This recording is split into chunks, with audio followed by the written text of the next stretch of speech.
Okay. Hello everyone, my name is Adriana Gisti. We will learn or talking about the role of mental health in student success.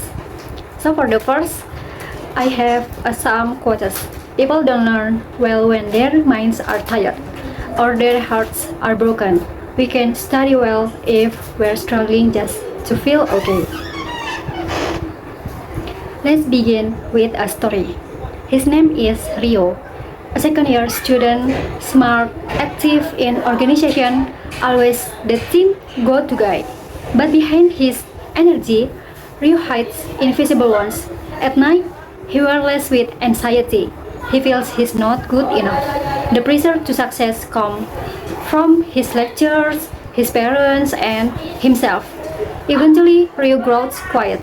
He skips classes more often. His grade drop. He feels like a failure and tragically. No one knew until it was too late. Rio could be anyone. He could be your classmate or he could be you. Now imagine this. A student named Dina. She always sits in the front row.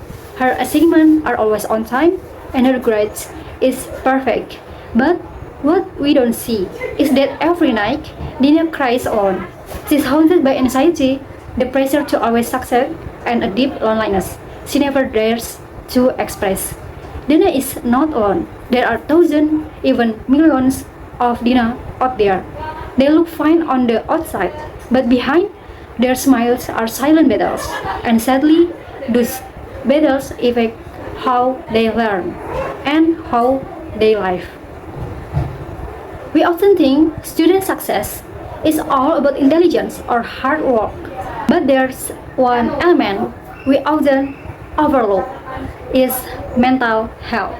Without good mental health, focus fades, motivation disappears, and confidence quietly erodes.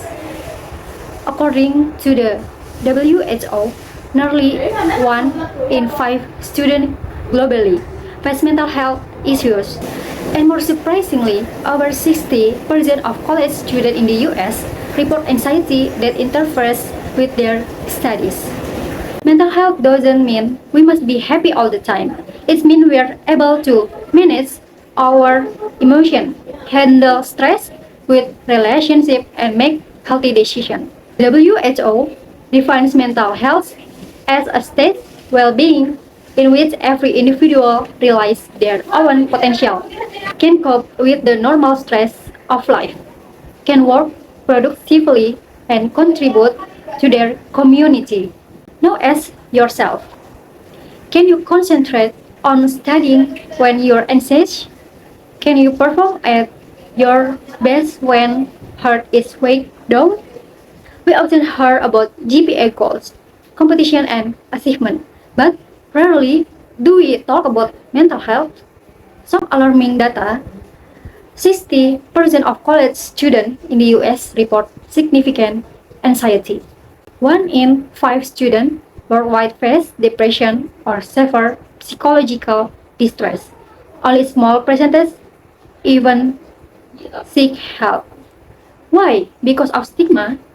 Because they're afraid of being seen weak, because they worry people will think they're not strong enough. A study by Eisenberg et al.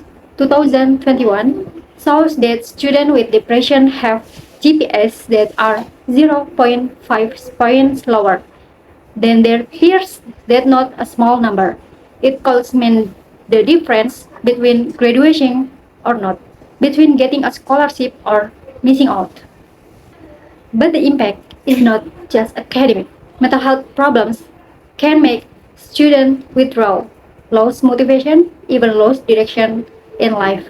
Life under stress, it can lead to burnout, dropping out, or long-term life crisis. Mental health is directly connected to concentration and focus, productivity and motivation, critical thinking, and problem solving skills. This is not just about numbers, it's about our futures. The good news is there is something we can do. we can heal, we can grow. There's extreme post-traumatic growth, growing after pressure and pain. Many people come out stronger and more self-aware after difficult times. And we can start with small steps. For the first is learning to understand ourselves. And the second is speaking up when we're not okay. And the last is giving ourselves space to rest, not just to perform. Schools and universities can become safe space. Many institutions are beginning to provide counseling service, mental health awareness programs, even design mental health days. A great example, Active Mind programs across campus have helped thousands of students speak up, build community, and feel less alone. What else can our campus and communities do? For the number one, student counseling service. Don't wait, don't wait until you've completely broken down to seek help. Use the service available bravely. The number two is mental health awareness campaigns.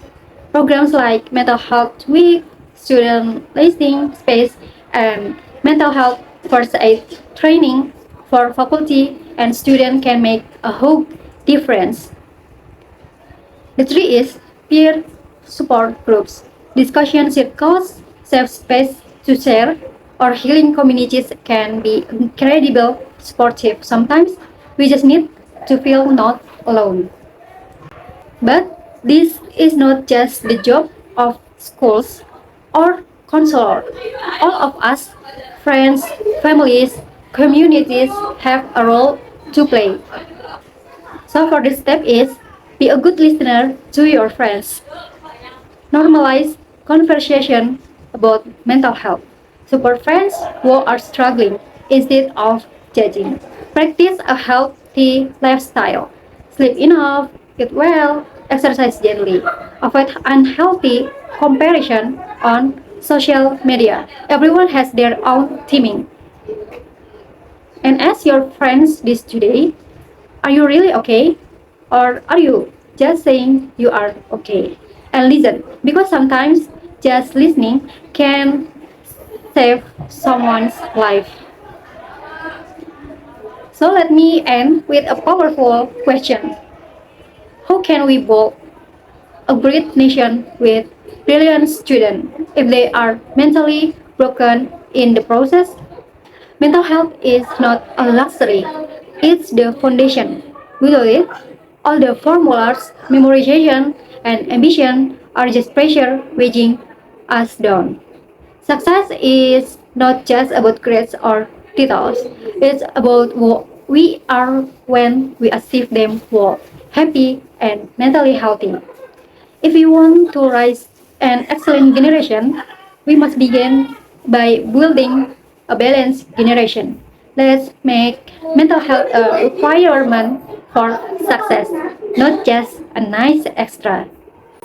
Okay, thank you everyone. Take care of yourself, take care of your friends, because success is not the destination if we are not well on the journey. Wassalamualaikum warahmatullahi wabarakatuh.